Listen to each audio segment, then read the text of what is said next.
Je ne comprends pas pourquoi en France, le dirigeant ne soit pas une star. Pour moi, quelqu'un qui a 5, 10, mais même 2 collaborateurs, mais c'est une personne qui fait tourner le système. Il paye tant de fiches de paie, mais c'est hallucinant. Il fait vivre tant de collaborateurs. Nous, on s'est amusé à le faire sur la société. Les banques, elles nous demandaient de voir si on crache la boîte avec tous nos prestataires, combien de personnes sont au chômage ? Plus de 150 personnes. Donc moi, j'estime que j'ai la responsabilité de 150 personnes. Tu vois ? Mais ça devrait être, dans la tête des gens, ça devrait être écrit, quoi. Je trouve qu'on vit une époque, ok, c'est le bordel partout, la géopolitique est horrible, mais il y a quand même des choses extraordinaires. C'est hallucinant. Ouais. La robotique, l'IA, tous les trucs, mais c'est hallucinant. Aujourd'hui, honnêtement, j'assume ce que je vais dire, mais plus personne ne peut avoir d'excuses à dire je monte pas ma boîte. Tu peux créer une boîte hallucinante de ta chambre sans avoir trop d'argent. Ce que tu peux faire aujourd'hui, c'est hallucinant. Les entrepreneurs traversent les tempêtes, ça on le savait. Aujourd'hui, on n'est pas loin de l'ouragan. Quand je lui demande comment vont les entrepreneurs autour de lui, il me répond que beaucoup se cassent la gueule. Si je lui demande « Et toi, le business, ça va ?» Et il me répond « C'est pas simple, bel euphémisme. » Sur le projet de loi de finances, son entreprise est-elle épargnée ? Que nenni. Pourtant, c'est pas un grand groupe, mais quand on taxe les grands groupes, ça se répercute dans leurs commandes aux PME. Voilà le tableau, le contexte est complexe, mais il n'enlèvera rien de l'optimisme de mon invité, le CEO de The Good Experience, membre du club Excellence de BPI France, entrepreneur fidèle de l'Institut du mentorat entrepreneurial, j'ai nommé Sébastien Jeanne Bello. Ravi de t'avoir avec nous. Ça va ? Bah ouais, et toi ? Super. Quand même, ouais. Quand même, malgré tout. Bienvenue dans 40 nuances de Next. Feuille blanche.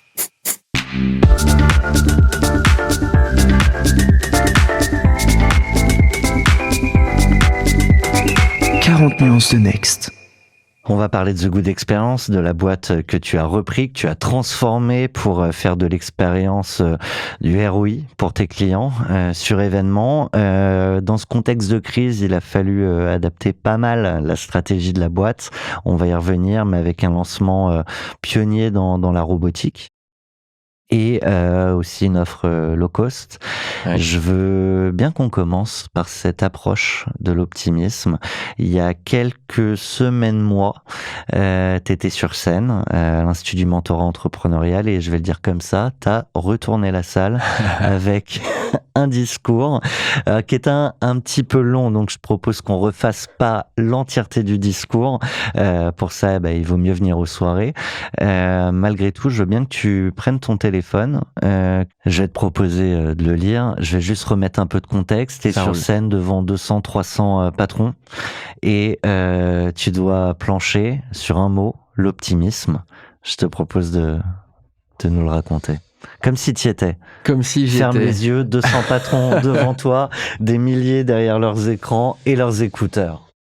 Quand Fabrice m'a proposé d'intervenir sur l'optimisme, je me suis dit, mais il est fou. Avec ce qui se passe aujourd'hui en France, il veut que je parle d'optimisme devant 300 patrons.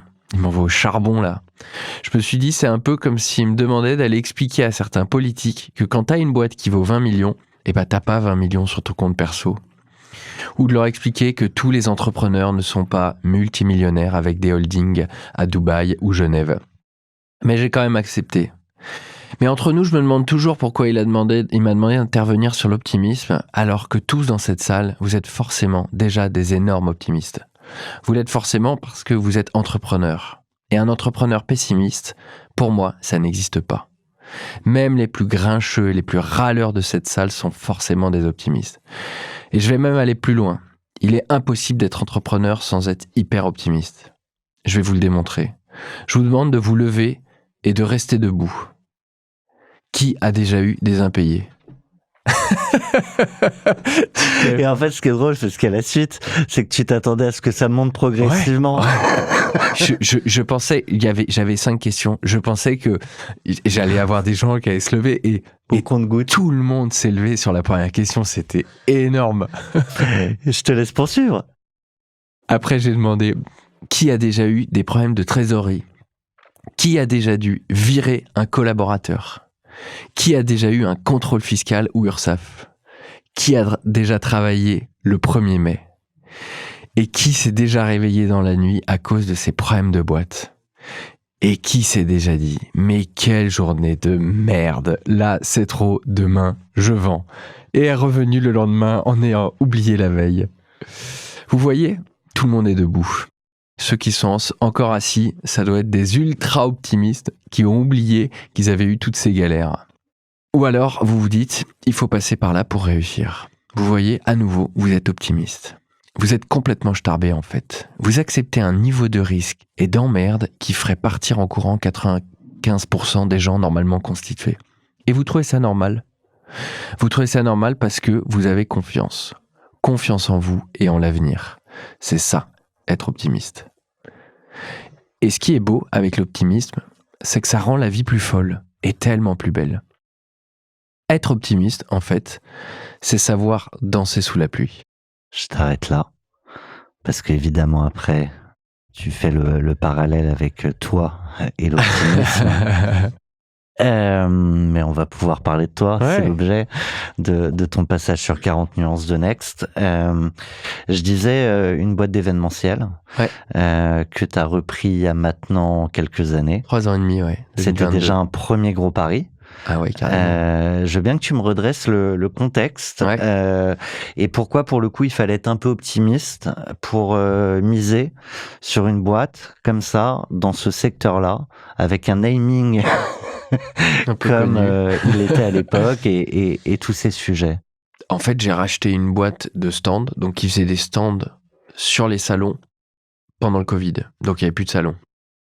Et donc tout le monde là en 2026 en fait ça paraît évident, mais en 2021, en 2022 quand je planche là-dessus sur la reprise, les salons reprennent un peu, mais j'ai quand même des conseillers moi qui me disent mais t'es starbé en fait, tu fais Les événements c'est mort, tout le monde fait du télétravail.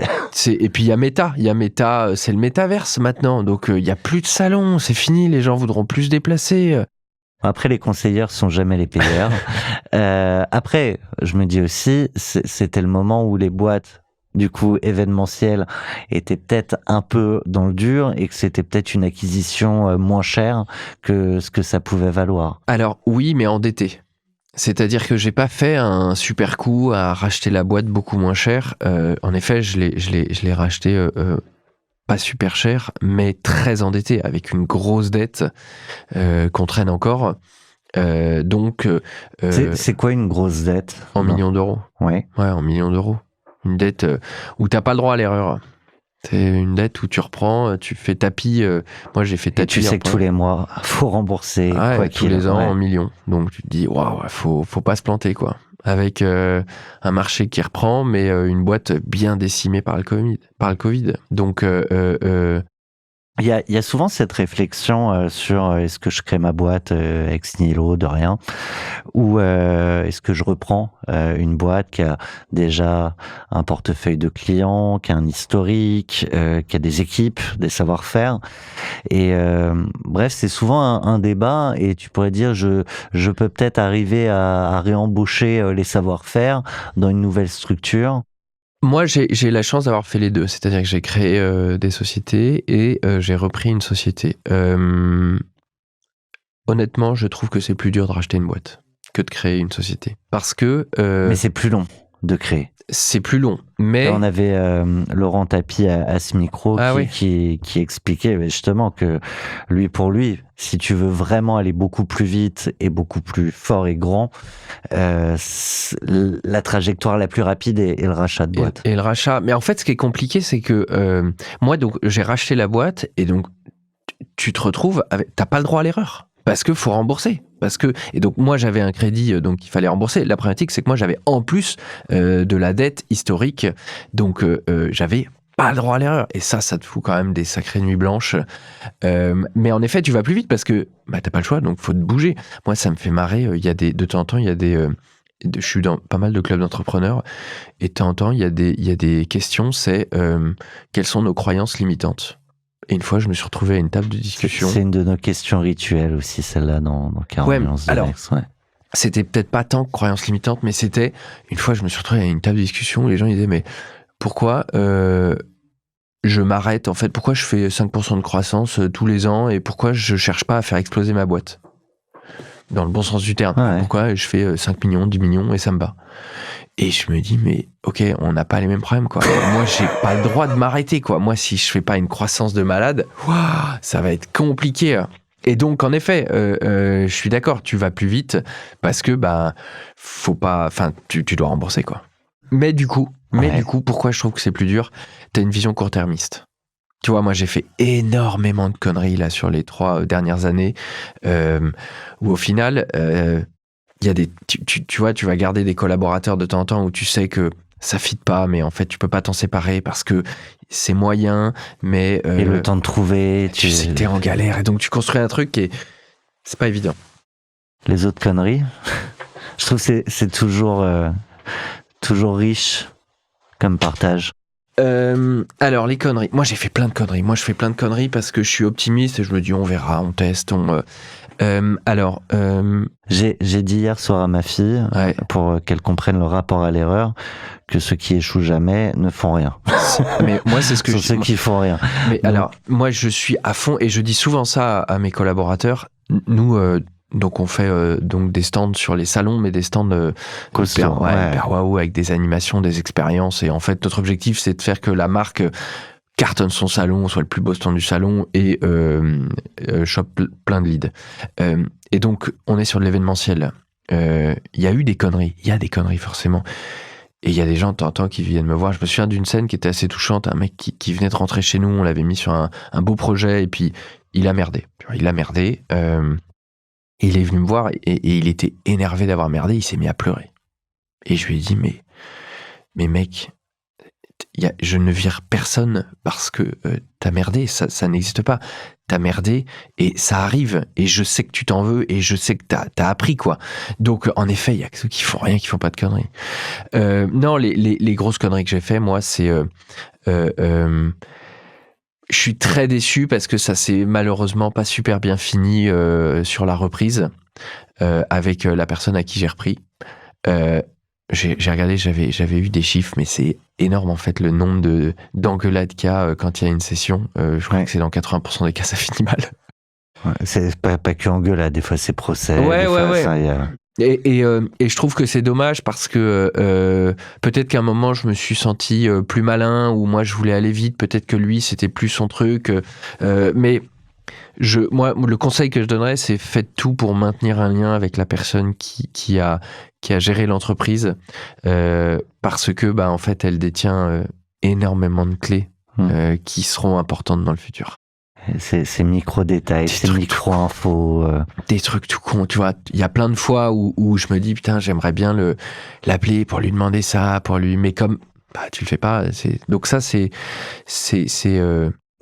Qu'est-ce qui brise? C'est super parce que souvent nous on a les cédants, notamment dans Cash Out, les exiteurs. C'est intéressant d'avoir le regard aussi du repreneur parce que de toute façon quand quelque chose se brise, quand la greffe ne prend pas, t'as jamais un seul. Ça peut arriver, mais c'est toujours deux visions du même problème qui s'entendent parfois l'une comme l'autre. Et je suis curieux de t'entendre là-dessus. Qu'est-ce qui fait que la relation se brise ou que la greffe ne prend pas? Je pense que déjà, il faut que autant celui qui achète que celui qui vend soit vraiment déterminé à accompagner, à se faire accompagner. Tu vois, moi, je pense qu'il y a même un moment où je me pensais très malin et je me suis dit, j'ai pas besoin de lui, je vais faire 1000 fois mieux que lui. J'ai racheté la boîte à 29 ans. Et donc, il y a surtout, je pense que j'ai une grosse part de responsabilité. Ouais. Et après, je pense que du côté du cédant, il y a forcément quelque chose où, là, la boîte, elle a été créée en 94. Le gars à qui je rachète, il a 60 ans à l'époque. Et t'es plus chez toi, quoi, en fait. Ouais. T'es plus le boss. Et donc, ça, il faut l'accepter aussi. Voilà, il faut accepter que ce soit maintenant le petit jeune de 29 ans qui reprenne, qui a envie de faire des choses aussi, de marquer. Qui sont un peu plus dans la lumière et qui. Et ça, Et puis de marquer des transformations pour transformer la boîte, Et après, il y a des sujets d'argent, forcément. Nous, il y a eu pas mal de trucs. On était dans c'est des détails, mais je pense qu'ils font que ça additionne. On était dans des bureaux qui lui appartenait.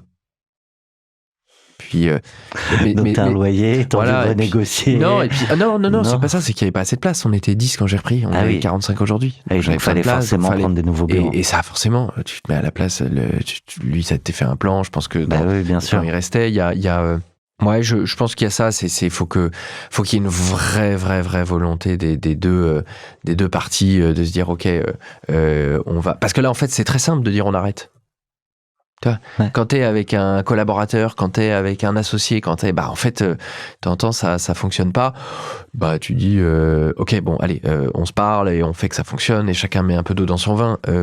Souvent, moi, quand je discute avec les gens qui ont cédé des boîtes, ils disent, je devais accompagner 2 ans et puis on s'est brouillé, j'ai accompagné 3 mois et puis fuck, quoi. Et en fait, ils s'en foutent un peu. Donc, je pense qu'il faut que les deux parties soient vraiment très déterminées. Ouais, à vouloir poursuivre en ce moment. Après, ça peut se défendre de se garder que 6 mois pour une transition suffisamment rapide. Il n'y a pas une histoire, il n'y a pas une seule manière d'y répondre. Je suis d'accord. Merci pour le partage. Je savais que tu n'avais jamais la langue dans ta poche. Donc je prends évidemment. Tu as évoqué les nuits blanches. Ouais. Et ça m'amène à une question de quelqu'un que tu connais très bien, qui te l'adresse tout de suite. Vous avez un message. Mon cher ami Sébastien, penses-tu que la performance d'un chef d'entreprise est corrélée au bien-être et à la santé de l'entrepreneur qui la dirige? Et si oui, quelles mesures, entre guillemets, bien-être, prendrais-tu immédiatement? Fabrice Geffroy. Ouais. IME, Institut du mentorat entrepreneurial. Un mec génial, un mec extraordinaire, Fabrice. Ah ouais, mais je suis à 100%. La performance de la boîte est liée à la. Attends, la question c'est est-ce que la performance, bien-être et la santé de l'entrepreneur qui la dirige. Et moi là-dessus, je précise peut-être santé mentale, santé physique. Santé financière. Ah ouais. Oui. Moi je me vois un peu comme un grand sportif, moi. Tu vois, je prends les Kylian Mbappé, des trucs comme ça, ou les grands sportifs qui cartonnent, mais c'est parce que ils suivent un régime, ils s'entraînent, ils ont une vie qui est cadrée, du coup, ils ont un équilibre, ils arrivent à trouver une sorte d'équilibre. Chacun essaye de faire le funambule pour le trouver, mais vie pro, vie perso. J'allais dire sur le papier, tout le monde est d'accord. Ouais. Mais c'est moi je suis intimement convaincu. Moi c'est ce que je dis aussi à mes key players dans la boîte. Je suis responsable de toutes les conneries qui sont faites dans la boîte. Et donc ça va avec si je dors pas 3 nuits d'affilée, je vais prendre des mauvaises décisions. Quand je vois des gens qui réussissent super bien dans le business et qui sortent tous les soirs, je me dis mais comment ils font pour avoir je pense que moi j'ai une vie qui est bien réglée, qui me plaît parce que je veux être performant et parce que j'ai trouvé un équilibre qui me va bien, mais il faut que l'entrepreneur soit bien dans ses pompes pour que ça se ressente dans la boîte. Après, l'équilibre pour certains, c'est justement sortir du cadre, parfois business aussi, faire la fête jusqu'à 5h du mat. Et... Ouais, mais je suis d'accord, mais comment t'arrives à être... Il y en a, j'ai l'impression que c'est des machines. Ils se couchent à 5h, ils se lèvent à 6, et ils font un call avec le Japon en ayant toutes les idées claires. Et c'est bluffant. Mais il faut trouver un équilibre. Il faut trouver un équilibre. Moi, j'ai eu je me vois comme un funambule qui... tu veux voir tes potes parce que tu veux pas être le vieux con qui est plus invité au mariage et tu passes quand même des bons moments avec tes potes, tu te marres bien. Tu veux voir ta famille parce que moi je veux pas être un père absent, tu vois. C'est pas du tout l'objectif, quoi. Tu veux voir ta femme, tu veux passer des bons moments. Faut faire tourner ta boîte. Puis tu veux voir tes parents, puis tu veux voir ta famille plus large. Puis et tu n'as que 24 heures dans une journée, 7 jours dans une semaine. Ouais, mais tu vois, moi en entrepreneur optimiste. Tu rajoutes des jours et des heures. Non. je me dis, mais Seb, Bill Gates, Steve Jobs, c'est 24 heures, ils ont 24 heures dans leur journée. Et eux ont réussi, pourquoi pas toi? Bon, ils ont pas tous réussi bien sur les plans, mais moi, t'as une tasse comme ça qui dit you have the same amount of hours in a day as Beyoncé. Bah voilà. Mais moi, je me mets une exigence qui est même plus haute. Et je pose souvent une question aux entrepreneurs qui ont cartonné. Je leur demande, est-ce que tu as cartonné sur les 2 tableaux ? Et j'en connais pas beaucoup qui ont réussi à cartonner sur les 2 tableaux. Les 2 tableaux, pour moi, c'est avoir une entreprise performante dans laquelle le dirigeant s'est éclaté et l'a fait vraiment performer, et une vie de famille avec la même femme, si possible, équilibrée, avec des enfants, et ça, en fait... Qui t'aiment et qui ne te renient pas parce qu'ils t'ont jamais vu. Exactement, et que toi, tu te dises, en fait, je connais mes enfants, je passe des trop bons moments avec eux, je les ai vus grandir, et ça, il y en a pas beaucoup. Richard Branson. Si jamais, c'est un exercice de style, mais il fallait choisir. Ah moi je choisis tout de suite ma famille. J'avais dit ça à ma femme, parce que forcément il y a des discussions, tu bosses beaucoup, et je lui avais dit en fait c'est simple. Toi...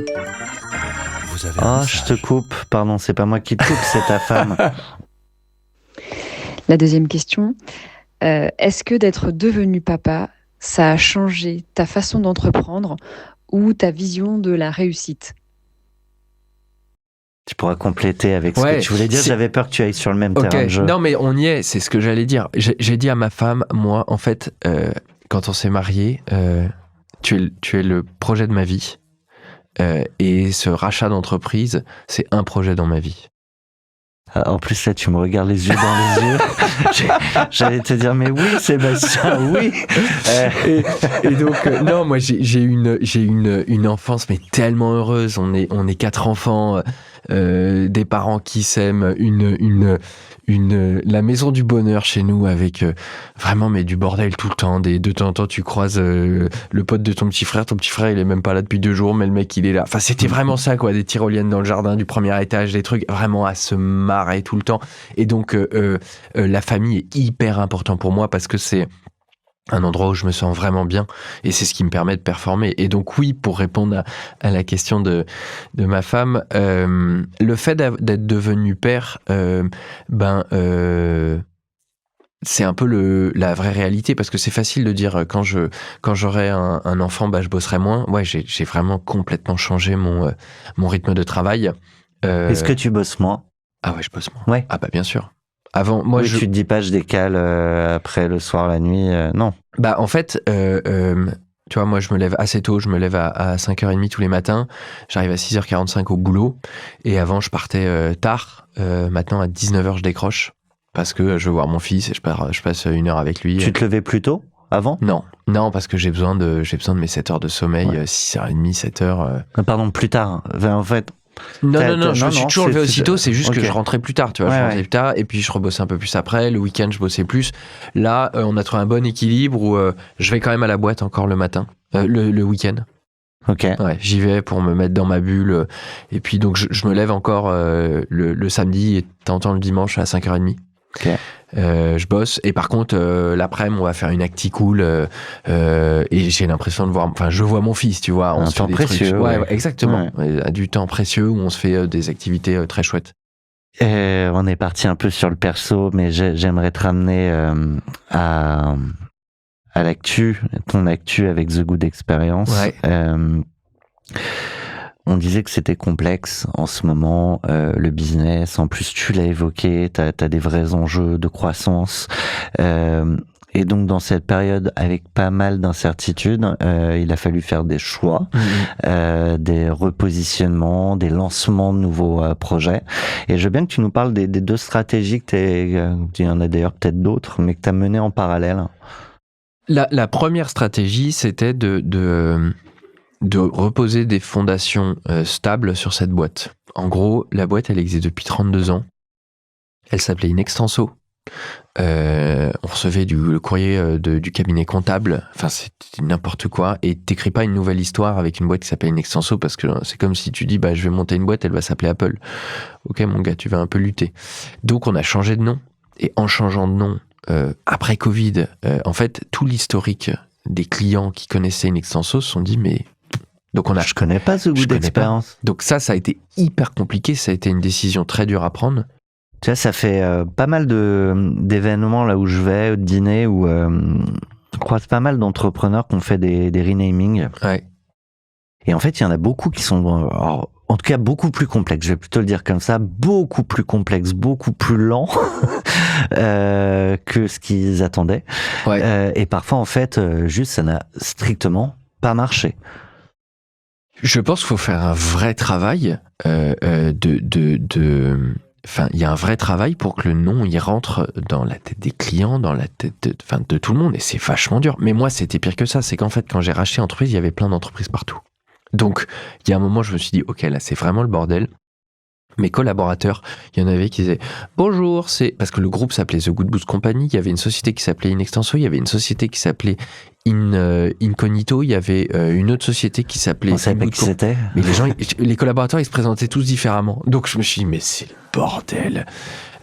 Et ça a été, et on a lutté. En fait, les clients, et je pense qu'on a perdu un nombre de clients, mais monstrueux, parce que les clients, ils cherchaient Inextenso, c'est passé que c'est devenu quoi Inextenso? C'est The Good Experience, et en plus, c'est plus l'ancien dirigeant. Mais c'est quoi Donc, mais c'était tellement nécessaire. Et tu penses que vous n'avez pas assez travaillé sur la base client pour leur expliquer le changement avec une vraie strate de... Le problème, c'est que la base client, elle a énormément évolué, parce qu'il y a eu le Covid.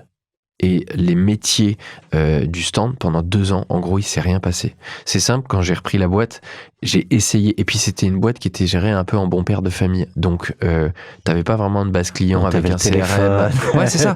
Non, mais c'est ce qui a été très compliqué aussi, c'est qu'il n'y a pas eu réellement de passation avec des clients. En fait, il n'y a même pas eu ça. Il n'y a jamais eu ça. Mais quand t'as fait ta due deal, je t'embête un peu, non, hein, vas-y. Mais t'as pas regardé justement comment était structurée la base client Si, je savais qu'il y avait rien de tout ça.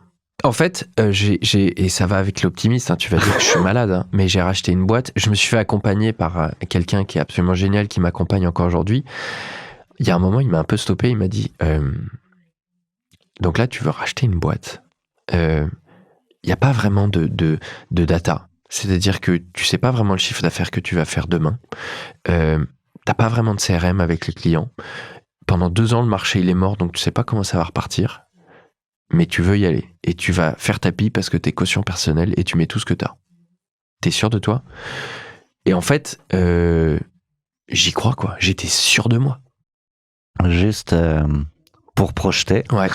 Même si je pense que beaucoup de nos auditeurs projettent très bien ce que ça veut dire être caution personnelle.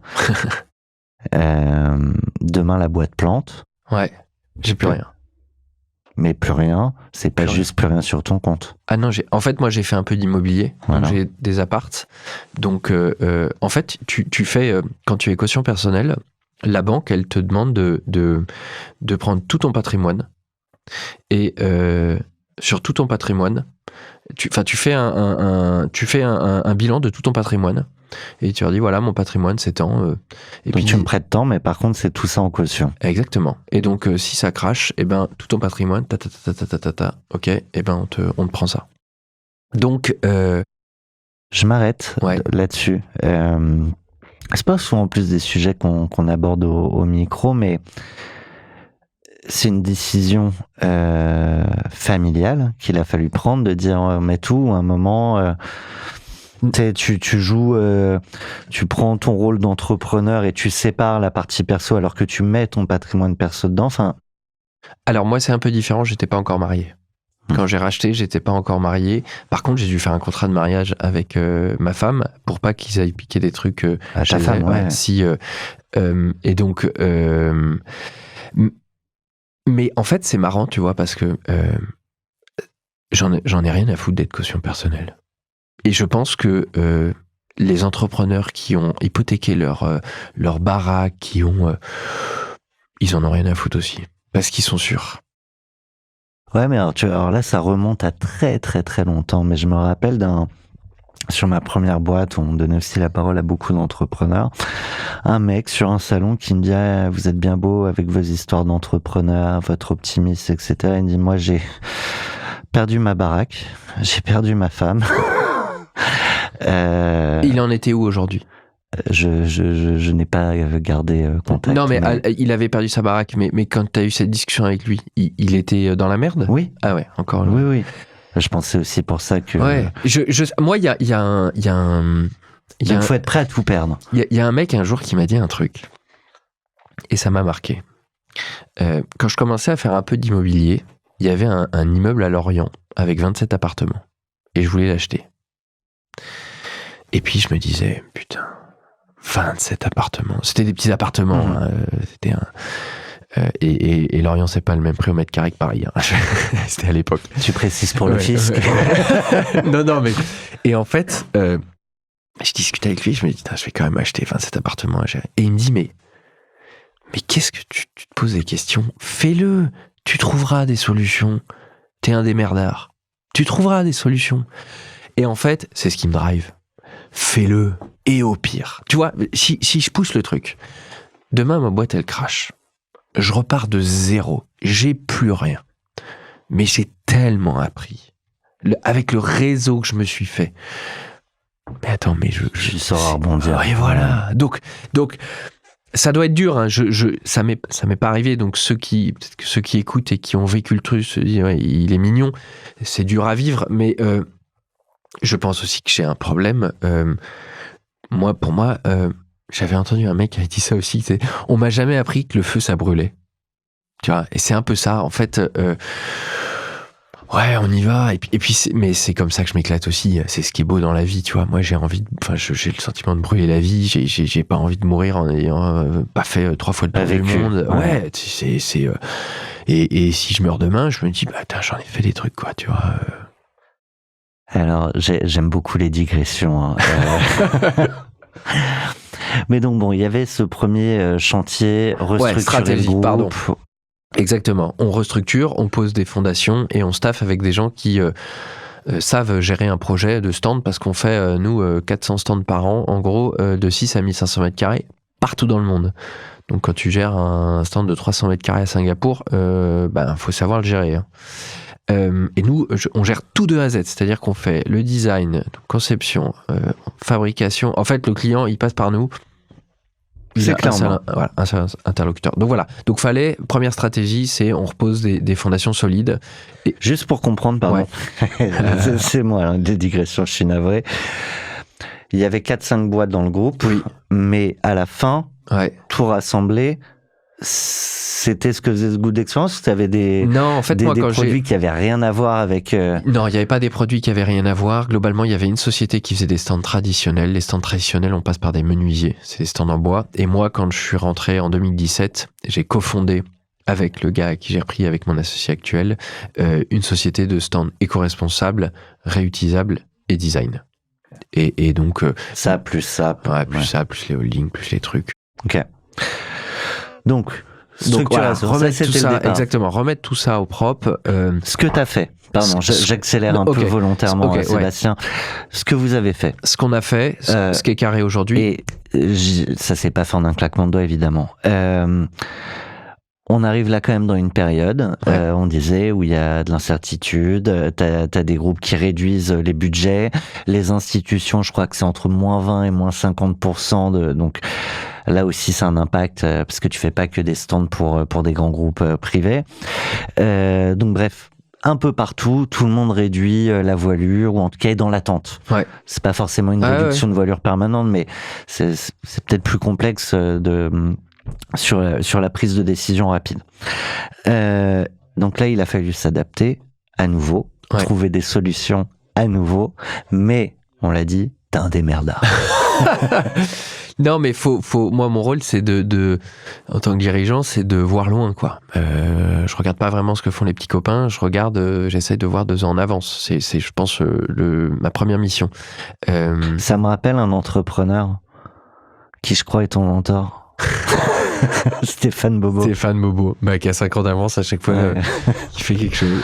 Et non, mais tu le cites et c'est vrai. Hein, suite aux échanges que j'ai eus avec lui, à tout ça, il m'a énormément appris. Et donc voir loin, en fait, les gens chercheront toujours du prix. Et donc on est en train de créer une offre pas low cost, mais efficace. très efficace pour... En fait, j'avais une problématique, c'est que... Tu sais, il y a un mot qui est plus joli, qui est frugal. Frugal. Ça fait pas low cost. Ouais. C'est essentiel, sinon on avait trouvé. C'est essentiel. Minimum viable stand. En fait, nous aujourd'hui, on accompagne les ETI et les grands groupes. Et il y a plein de boîtes qu'on peut pas accompagner parce qu'on n'a pas une offre essentielle.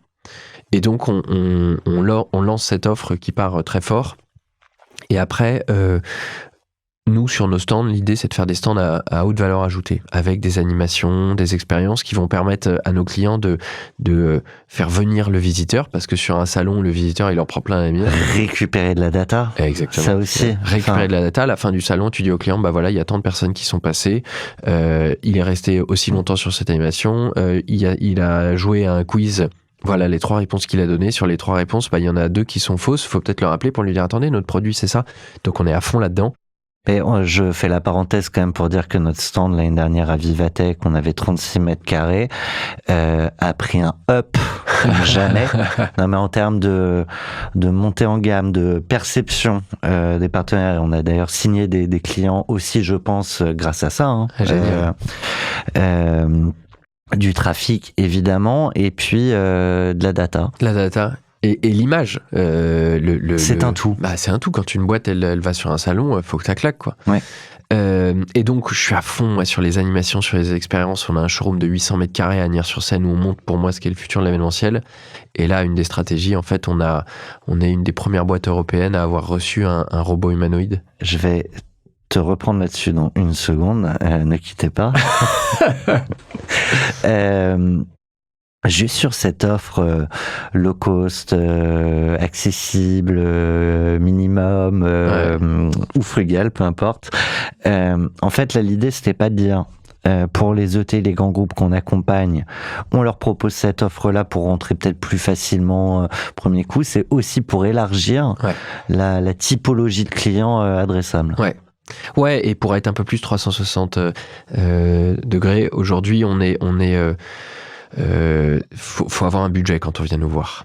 Et en fait, on a fait des études clients. Les clients de l'année dernière ont été appelés. Ce qui remonte, c'est que... Mais le premier truc qui remonte, ils disent, en fait, quand on a les moyens, chez vous, on cartonne notre salon. Mais on fait plein d'autres événements. Exactement, mais on fait plein d'autres événements où on est quand même un gros groupe. Là, on a un enjeu qui est un peu moindre, ou en tout cas, on nous donne un plus petit budget et on veut pas un truc immonde, quoi. Et donc là, on a cette offre qu'on est en train de pousser, qui prend déjà très bien.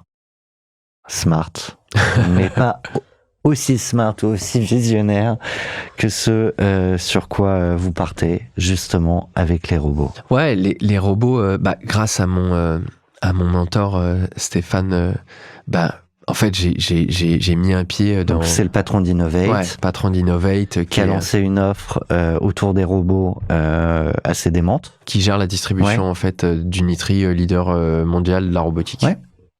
Et donc moi j'ai vu, en fait j'ai eu franchement j'ai eu une rencontre à aller serrer la pince d'un robot humanoïde et je me suis dit waouh. Et depuis 6 mois, je suis à fond là-dessus, à regarder tout ça, et on l'a emmené. Toi, t'es à fond sur beaucoup de choses. Reconnais-le. Non, mais je trouve qu'on vit une époque. Ok, c'est peut-être que je suis encore trop optimiste, mais on vit une époque compliquée.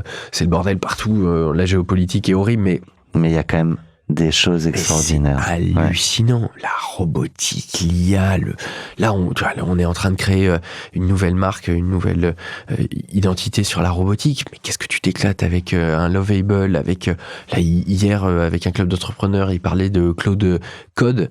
Dis, mais ça va tellement vite, c'est hallucinant. Claude Work, tous les trucs, mais c'est hallucinant. Aujourd'hui, honnêtement, j'assume ce que je vais dire, hein, mais plus personne ne peut avoir d'excuses à dire je monte pas ma boîte. Tu peux créer une boîte hallucinante de ta chambre sans avoir trop d'argent. C'est ce que tu peux faire aujourd'hui, c'est hallucinant. Et donc robotique. Et donc on crée une offre de location de robots. Donc là, on a un robot Unitri. On va élargir avec d'autres robots, c'est l'objectif. Mais il y a, on l'a mis sur des salons. Les gens sont comme des malades. Comme des malades. Le robot fait un effet. Ça de fou. attire, bien sûr.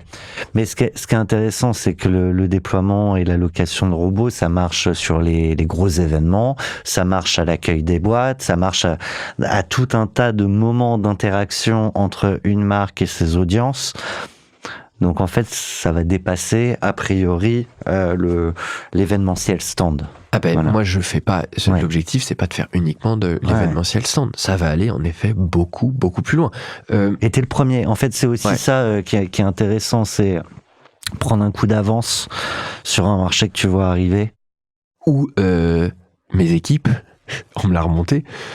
On dit mais qu'est-ce qu'il fout ? Pourquoi il dépense son argent dans un robot ? Et donc faut que je leur explique. Je crois que ça a un peu changé quand ils ont rencontré le robot. Là, cette semaine, on l'appelle Goody, notre robot. Quand ils l'ont rencontré, je pense qu'ils se sont dit ok, on comprend peut-être ce qu'il fait. Mais oui, aujourd'hui, en fait, je vais être le premier. Je mets le pied dans quelque chose. Ça permet à nos clients de se démarquer. Mais la robotique, ça va être hallucinant. Je crois que ce que m'avait dit Stéphane, c'est que dans 5 ans, en gros, dans 3 à 5 ans, dans l'industrie, ça va être hallucinant. Et dans 7 à 10 ans, la majorité... Chez nous. Quand tu vois ce qu'il peut faire déjà. Moi, j'étais sur le CES de Las Vegas, là, début janvier. Mais c'est des trucs bluffants. En fait, t'as un robot qui est chez toi, t'as une petite application, tu lui envoies un message... je passe dans 20 minutes, prépare-moi mes affaires, descends mon sac avec mes tennis dedans. Les mecs, ils ont fait des mains. Alors après, mais ça va tellement vite. Mais il y a quelques semaines encore, tu voyais qu'il y avait des opérateurs humains derrière les robots pour les contrôler. Alors, pour l'instant, il y a encore des sujets où tu payes pour créer la future génération de robots, quoi. Et j'ai des vidéos énormes de robots qui se casse la gueule sur le CES. Il y a un mec qui me présente un super robot, je ne donnerai pas le nom de la marque, mais un super robot serveur. Le robot, il est comme ça, il me dit en plus c'est génial, vous pouvez le bousculer. Donc il le bouscule 1 fois, 2 fois, le robot en effet impressionnant, ça bouge. Et puis 3e fois, il y a tout le plateau qui valse. Donc des trucs qui sont pas prêts, mais c'est comme il y a au début. Ouais. Quand tu posais des questions, je dis, mais ça, tu sais quoi ce truc là maintenant, et ça va tellement ça va vite. Très vite. Donc puis quand on va associer l'IA, le soft, ça va être assez bluffant. Nous, le robot qu'on a aujourd'hui, c'est un robot qui intègre l'IA. Donc en fait, assez vite, on va pouvoir discuter avec lui. Ce qui va être hallucinant, je pense, c'est quand tu vas dire quelque chose à un robot et qu'il va le faire. Tu vois, aujourd'hui, en effet, de manière automatique. Mais ça va à une telle vitesse, c'est hallucinant. Moi, j'adore. Donc c'est un pari aussi. Ouais. Comment tu jauges il faut faire de la croissance, il faut faire du chiffre, il faut rembourser les prêts, et à un moment, si je veux pas rater le coche, l'avenir et la future croissance de la boîte, il faut que j'investisse. Donc tu doses ton investissement en disant j'y vais doucement mais progressivement, ou faut quand même mettre un... Moi, j'adore le test and learn. Je suis un grand fan du test and learn. Les équipes le savent en interne. Je me donne 6 mois. C'est pas tant que ça. Ouais. Mais je peux te dire qu'en 6 mois, on met une énergie. Ouais. Et en 6 mois, donc là, on a acheté un robot qui est arrivé il y a un petit mois. Et en gros, on tire des conclusions fin juin. Et là, on met une énergie de malade. L'objectif, c'est que notre robot, il soit partout. Tester tous les cas d'usage. Exactement. Le cinéma. Je discute avec quelqu'un dans le cinéma, peut-être pour le mettre sur un... tu vas voir des robots dans les films. Ouais. Tu vois. Donc, il y a plein de trucs à faire. Donc, moi, je suis un yes man. Tu vois, je suis vraiment un yes man. Et quand je suis en test and learn, je suis un yes man, mais encore plus. Donc, on dit, ton robot, on peut le mettre? Ouais, on va aller le mettre. On va voir ça. Le robot, il est partout. C'est l'objectif, en tout cas. Si au bout des 6 mois, je me dis, bon, on l'a mis là, il a été vu là, il est passé à la télé.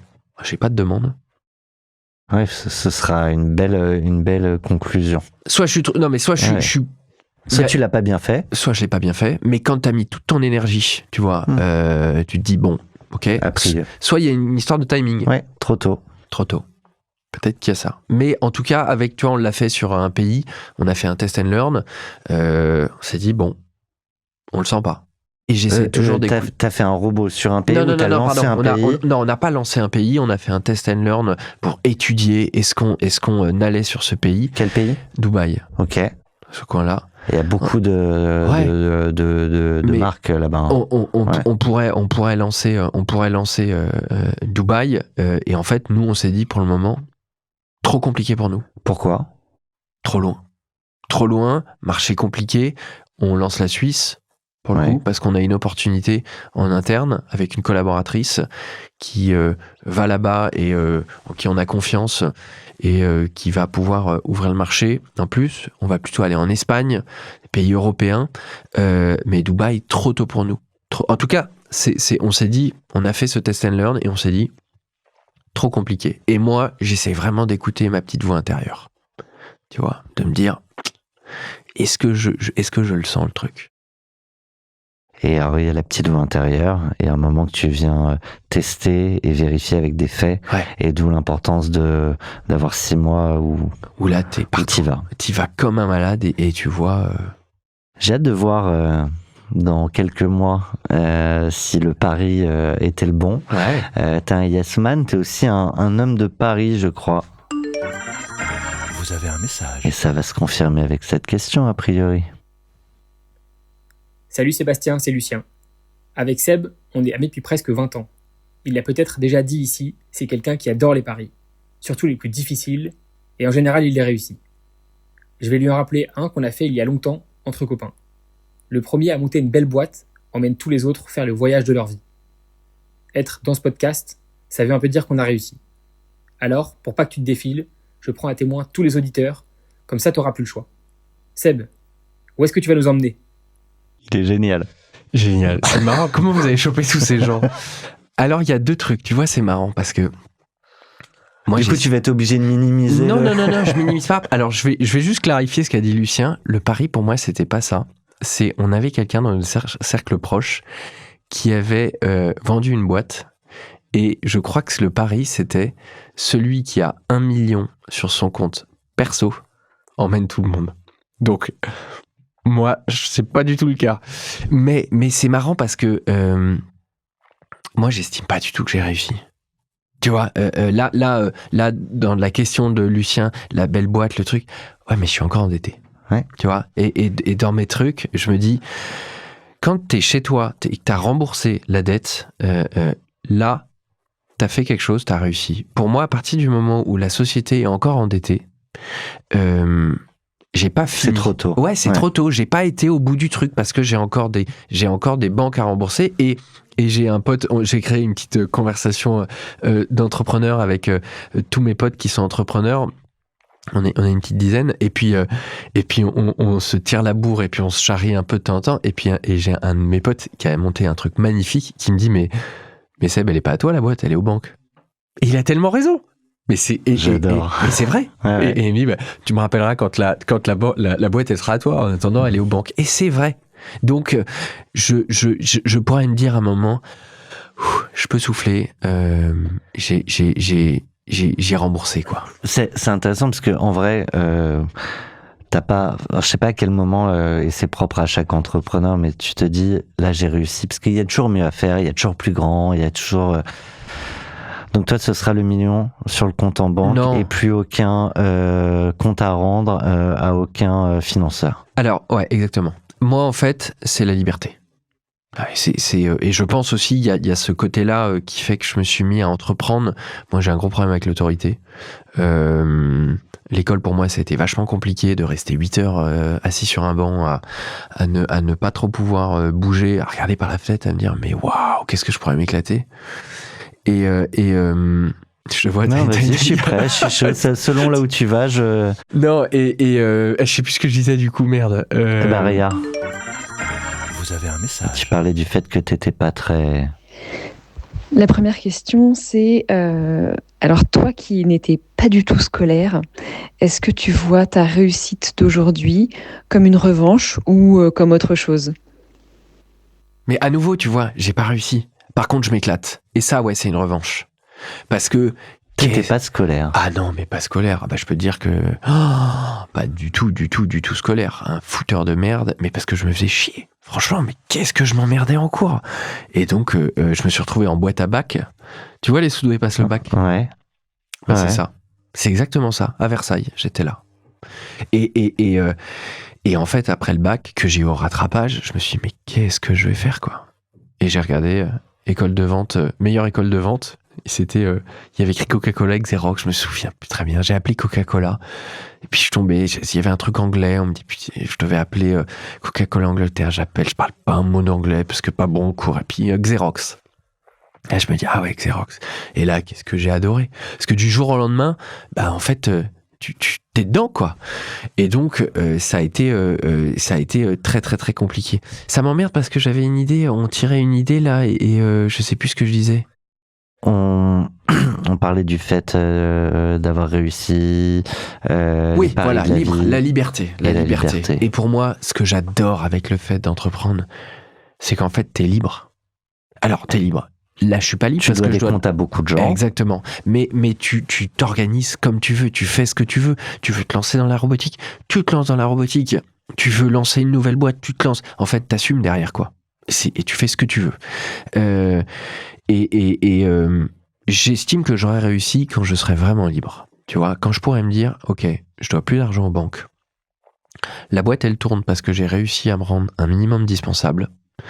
Et je peux partir sur un autre projet sans arrêter cette société.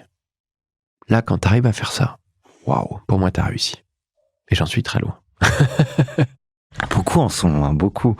Je vais bien revenir sur le parcours scolaire. Ouais. Parce que t'es pas le premier autodidacte, je vais le dire comme ça, à monter une boîte et à la faire grandir, même si tu n'as pas réussi. Bouh.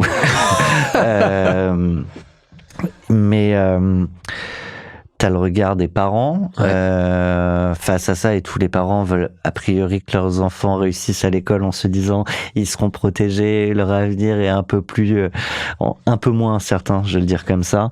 Et puis il y a le regard très personnel. Sur soi-même, parce que je disais je sais pas ce que je vais faire, mais t'as les copains, t'en as qui réussissent, t'en as qui peut-être rentrent dans des filières de renom. Donc qu'est-ce qui mouline, qu'est-ce qui se passe à la maison, et peut-être qu'il y a un peu d'éducation que t'as pu recevoir aussi. Tu vois, j'allais commencer là-dessus. C'est ce que je te disais un peu au début, c'est que moi j'ai eu une enfance, honnêtement, et souvent je me dis ça. Je peux mourir demain. J'ai une vie extraordinaire et une enfance extraordinaire, avec des parents aimants et des parents qui ont fait que je me suis toujours senti hyper bien dans mes pompes. Hyper bien. Et du coup, quand tu te sens bien dans tes pompes, bah, t'as confiance en toi. Et donc ça va un peu avec le truc derrière, bah en fait, je trouverai des solutions, je me démerderai, je peux y aller. Donc ça, c'est le premier truc. Mes parents, ma mère, elle raconte souvent un truc, c'est... En fait, nous, on n'a jamais fait nos devoirs. C'est pas bien, hein, c'est pas un conseil, mais on n'a jamais fait nos devoirs parce que je crois que ma mère, la première fois, elle a essayé de faire les devoirs à mon frère, et puis il a mis 2 heures à lire une phrase parce qu'il apprenait à lire, et puis elle s'est dit, mais... fait chier, quoi. Ah ouais. Ouais. Et du coup, on s'est un peu démerdé, tu vois, mais il y a donc on n'a jamais personne n'a été très très bon en cours dans notre dans mes frères et sœurs, Ouais. mais on a tous une boîte aujourd'hui. Parce que mes parents, ils nous ont dit un truc, ok, vous êtes peut-être pas bon en cours, mais je sais que vous êtes bien dans vos pompes, et que le jour où vous allez faire quelque chose, vous allez aller au bout du truc. Et ils nous ont jamais mis la pression sur les cours en disant faut bosser, faut. Ils nous disaient un truc, je me souviens de mon père qui me disait ça, il me disait vous vous fermez des portes. Et après, c'est à toi de prendre tes responsabilités, à nouveau, t'es libre. Mais vous vous fermez des portes. Et moi, mes parents m'ont quand même filé un énorme coup de pouce. Hein. C'est que je foutais tellement de bordel que je me suis fait virer de ma 2e, 3e, que j'avais redoublé. Et là, il n'y avait plus aucun établissement qui voulait de moi. Et donc là, je me suis retrouvé en boîte à bac. Si mes parents m'avaient pas mis en boîte à bac, ce qui est cher, hein, donc là, j'ai eu un vrai coup de pouce. Ouais. Je pense que ça aurait été plus compliqué pour moi. Et donc, ça passe par l'éducation. Il faut être bien dans ses pompes, quoi. Et mon père, il me disait aussi un truc. Le jour où tu entreprends quelque chose, sois le meilleur. Tu peux faire ce que tu veux. Tu peux être boulanger, tu peux être pâtissier, tu peux être plombier, mais sois le meilleur. Tu vois, ce truc, faut être excellent. Peu importe ce que tu fais, fais-le bien. Ah, exactement. Ouais. Et donc ça m'a toujours bien drivé, et j'ai jamais eu... nous, c'était marrant parce qu'il y a un truc qui a été très cool aussi dans mon enfance, c'est que on est tous restés très tard à la maison. Enfin, très tard. C'est que personne n'est parti en province faire des études, comme on n'était pas très scolaire. Et du coup, on avait vraiment ces moments de famille, ces déjeuners, ces dîners de famille. Et moi, j'ai monté très vite des petits projets de boîte. Mon grand frère aussi. C'était quoi le premier petit projet ? Le premier petit projet, en fait, j'étais DJ. Et à 16 ans, j'ai monté une petite boîte de DJ. Mais je faisais pas que le mix, en fait, je faisais toute la sonorisation parce que mon père avait une petite boîte de sonorisation de sono, et donc j'ai monté ça. Oui, donc ton père était entrepreneur. Ouais. Donc ça guide aussi un peu les... Carrément. Tu sais que c'est possible, tu sais que c'est une voie et un chemin possible. Exactement. Ouais, ça aide. Je te challenge un peu, mais maintenant que t'es papa... Ouais. Un jour ton gamin va arriver avec des devoirs, va peut-être buter sur sa première phrase à lire, ce qui est normal. Est-ce que tu penses que tu lui diras laisse tomber, ou en tout cas t'es pas obligé de le faire, ou est-ce que tu vas quand même alors le pousser jusqu'à ce qu'il arrive à sortir cette première phrase puis les suivantes? Non, mais mes parents nous ont appris à lire, tu vois, je caricature, c'est juste que sur les devoirs, moi quand j'allais chez des potes, je me souviens, ils me disaient on fait les devoirs, je dis quoi, hein? Bah non mais regarde, on va jouer, on va faire ça, et ça me faisait toujours rire. Non, alors moi j'ai un truc génial, c'est que ma femme, en fait, elle a un petit truc de temps en temps, elle se dit tiens, j'aimerais bien être instit. Donc tu vas déléguer. Non, je sais pas, mais je sais pas, mais attends, mon fils il a 1 an et demi. Ouais, il y a le temps. Non, mais quand il apprendra à lire, t'espères. Non, mais je pense que l'IA va déjà tellement aider, va tellement, le monde évolue tellement vite. Je ne crois pas que le jour où mon fils apprendra à lire, ce sera comme quand moi j'ai appris à lire. Donc tu penses que l'IA remplacera les parents Ah non, surtout pas. Non, c'est pas ce que je dis. Il faut pas que l'IA remplace les parents, mais je pense qu'il y aura des méthodes qui permettent... Qui faciliteront. Ouais. Parce que pour le coup, ça c'est une grosse source d'inégalité de fait. T'as des parents qui ont le temps ou qui ont fait les études qu'il faut, qui peuvent accompagner les enfants aussi sur les devoirs, et d'autres qui maîtrisent pas forcément. Donc ouais. Et je reviens sur un truc sur l'école. Tu vois, tu parlais tout à l'heure des entrepreneurs qui étaient pas bons à l'école. Ouais. Moi, j'ai ma vision du truc. Est-ce que tu veux bien nous la partager? Allez. Non, mais moi, j'ai pris des gifles. Mais pendant toute ma scolarité, on m'a dit, mais en gros, t'es une merde, quoi. T'es pas bon en cours, tu fous le bordel, et du coup, tu prends des gifles. Et puis, il y a des fois, je bossais. Tu vois, je bossais, et quand tu bosses comme un malade et que tu tapes et tu tapes un 12 ou un 11, tu te dis, putain, allez, fais chier, j'y retourne. Parce que j'ai pas rien foutu, tu vois. Un temps, je bossais, mais en fait, c'était pas mon truc, quoi, de devoir mémoriser, de devoir... Et à côté de ça, j'ai un très, très, très bon pote qui était très, très, très, très bon en cours. Qui avait toutes les bonnes notes. Toutes les bonnes notes. Une mémoire, mais de malade mental. Ce mec, il s'est jamais pris de porte. Jamais. À l'école? Ben non. Ou de gifle, tu vois. Il s'est jamais... Tout était simple. Je sens le mai arriver à 400 km/h. Non, mais en fait, ça forge. Tu te prends des portes pendant 18 ans.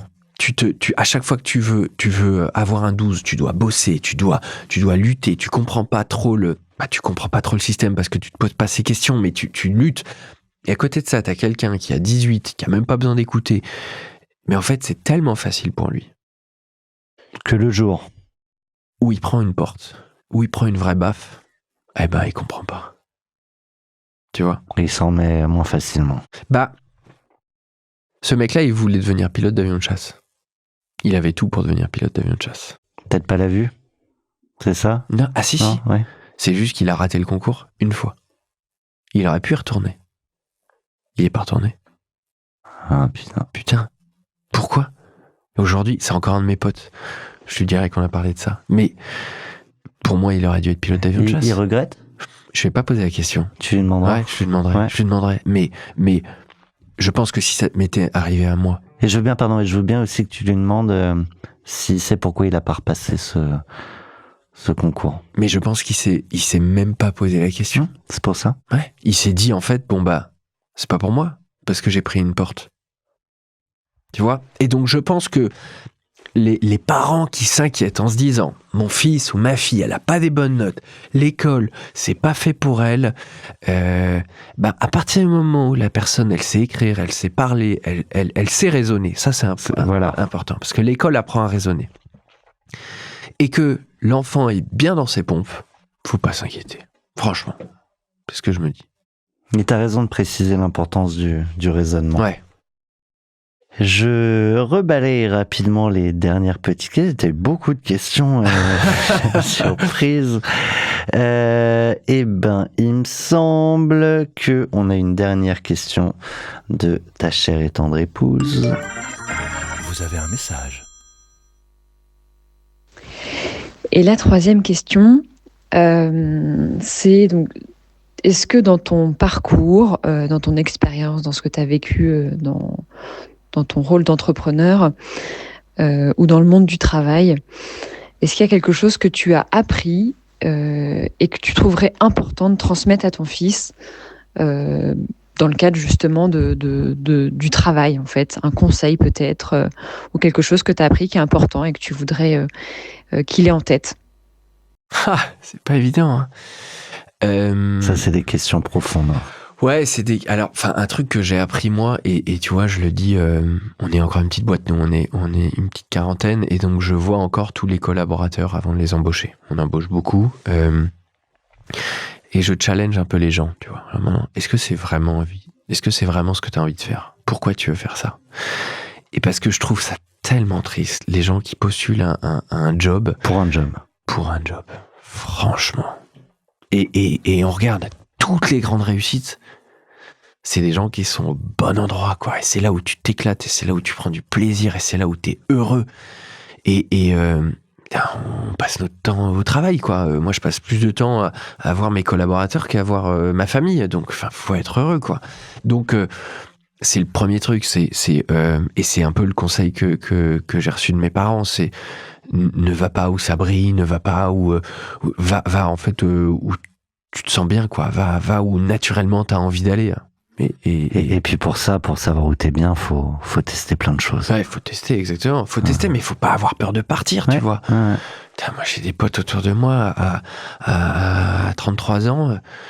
En fait, ils veulent pas quitter leur job. Mais je comprends, hein, le système, le crédit sur la maison, la voiture, les enfants. Donc tu te retrouves vite bloqué, mais ça, moi, ça me c'est fait... tentise. Ah ouais, ça, je peux te dire que ça me fait tellement peur. Sébastien, il nous reste une petite dizaine de minutes. Il y a quand même pas mal de sujets où je voulais t'entendre et que tu as choisi d'ailleurs, notamment pour ta carte blanche. Je te propose de nous la partager. Carte blanche, c'est le coup de gueule? Pour 40 nuances de Next. Ok. T'en as pas qu'un, mais il en faudra qu'un. Non, moi j'ai un truc, je ne comprends pas. Mais franchement, et je ne comprends pas pourquoi en France, mais même partout, l'entrepreneur, mais pas l'entrepreneur, parce que je trouve que ce mot est galvaudé. Entrepreneur, pour moi, c'est le start-upper mais le dirigeant, le chef d'entreprise, tu vois, le plombier, ou celui qui a 100 collaborateurs. Je ne comprends pas pourquoi en France, le dirigeant ne soit pas une star. Pour moi, quelqu'un qui a 5, 10, mais même 2 collaborateurs, mais c'est une personne qui fait tourner le système. Et que les gens ne comprennent pas que cette personne, le fait qu'elle se lève le matin, qu'elle paye des salaires, c'est ces salaires qui permettent de faire tourner le système. Mais je ne comprends pas pourquoi les gens n'ont pas ça en tête. Comment on peut taper sur les patrons? Ça, honnêtement, ça me... Non, mais quelqu'un qui a... Un mec qui a 100 collaborateurs, il paye 100 fiches de paie par mois. C'est ces salaires qui vont permettre de tout faire tourner. Et... ils payent des taxes, mais moi, le nombre de taxes qu'on paye, je parle pas de ça, je dis pas que ça c'est un problème, je dis juste que les gens je ne comprends pas qui ne se disent pas, mais merci. même, ah non, c'est même pas merci. C'est quoi ? C'est pas merci, c'est ok. En fait, c'est une star, quoi. C'est bien plus qu'un joueur de foot. C'est une star. Il paye tant de fiches de paie. Mais c'est hallucinant. Il fait vivre tant de collaborateurs. Nous, on s'est amusé à le faire sur la société. Avec les banques, elles nous demandaient de voir si on crache la boîte.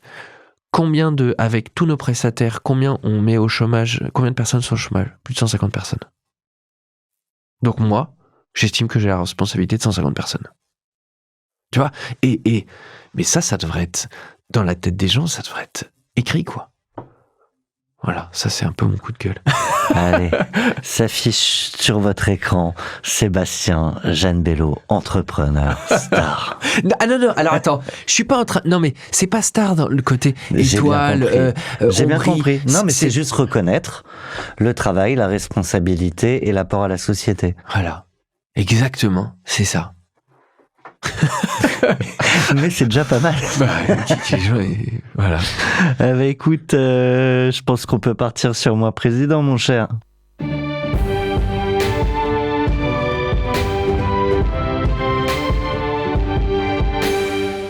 que c'est notre projet. For sure. Alors moi, je m'intéresse très peu à la politique parce que, tu vois, T'as d'autres choses à... Non, mais moi, j'aime le concret. Mais il y a un truc quand même. Et c'est, pour moi, pas compliqué, mais ça changerait tellement de choses. C'est faire que l'impôt sur les sociétés, qui est réinvesti dans les sociétés, ne soit pas taxé. C'est tout bête, hein. Mais qu'est-ce que c'est bête de taxer ? Enfin, t'as une boîte qui fait 20 millions d'euros de chiffre d'affaires, elle fait 2 millions d'euros de résultats, elle va payer de l'impôt là-dessus.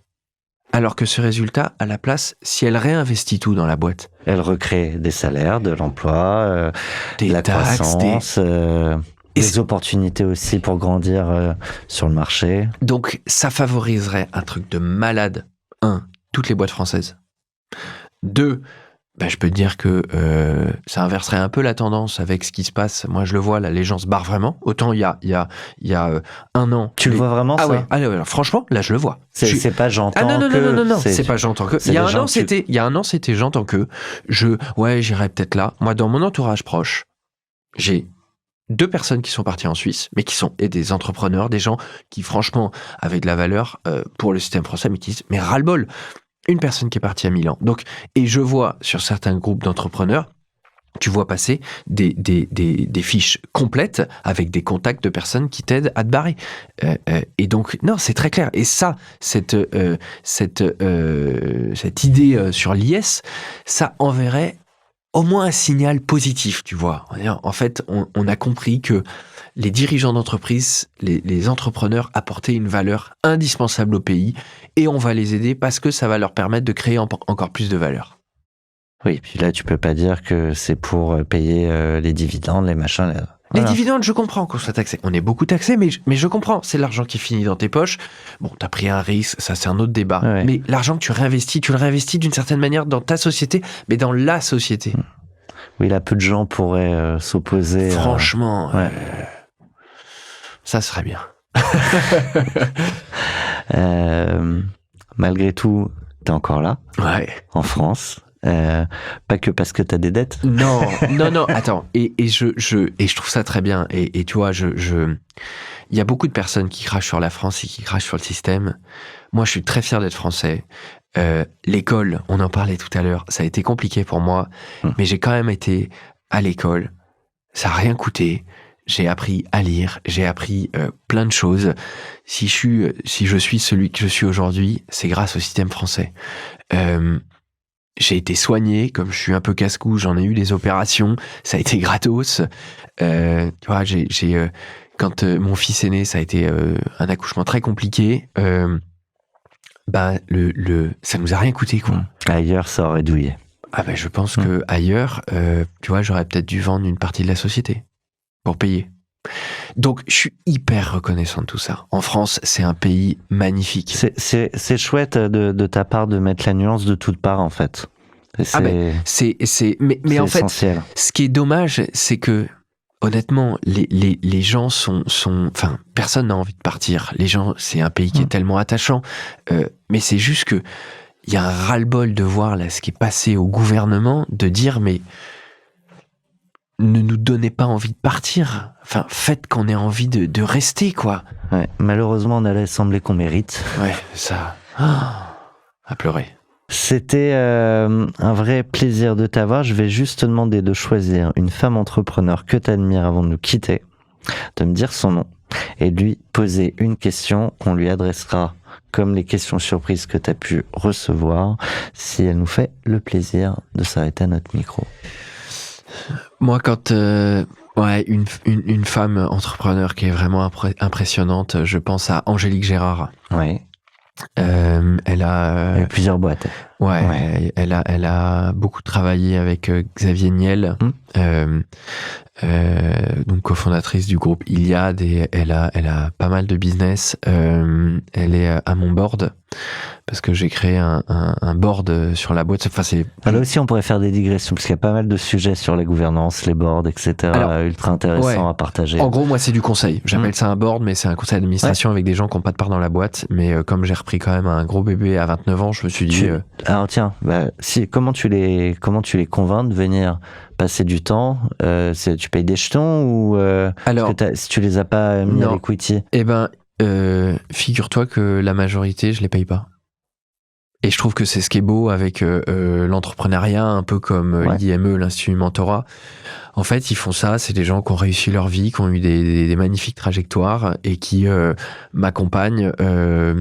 Ils ont plus besoin d'argent, en fait. Et ils aiment bien le projet, on s'entend bien, ils font ça par sympathie, quoi. C'est beau.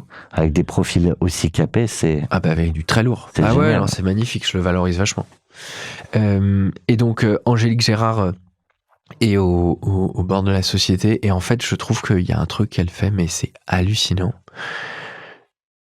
L'équilibre vie pro, vie perso, le numéro de funambule, il est hallucinant, quoi. Elle a des business partout, une vie de famille où on est proche, tu vois. Ils étaient à mon mariage avec son mari, on s'entend super bien, mais ouais, quand tu vas chez eux, ça respire le bonheur, quoi. C'est cool. Et puis elle est forte en business, son mari cartonne aussi. Tu te dis waouh.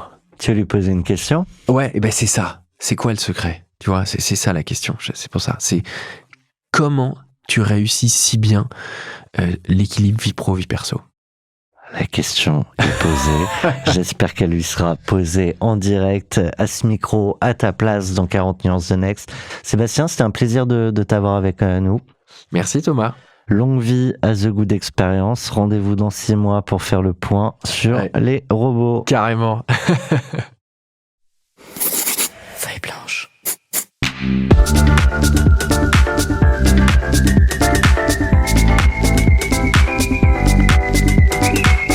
Nuances de Next.